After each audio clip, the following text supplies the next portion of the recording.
Around 18,000 pesos namin nabili itong 55-inch Smart TV from the brand TCL. To be particular, this is a TCL 55P635 4K UHD TV. I admit, may shipping anxiety ako sa purchase itong TV. Pero safely, nakarating naman itong TCL na maayos sa bahay namin. Yung presyo nitong 18,000 talagang dahilan kaya binili namin ito. Sabay 55 inches na ito, which is 10 big inches bigger sa pinaglumaan namin. Mag-isa ako nag-unbox nito pero I advise, dapat at least 2 tao ang mag-proper unbox nito just to be on the safe side.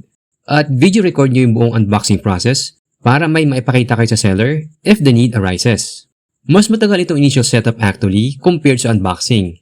Pero this setup is a good part. Kaya take your time po in doing your clicks in this one-time experience.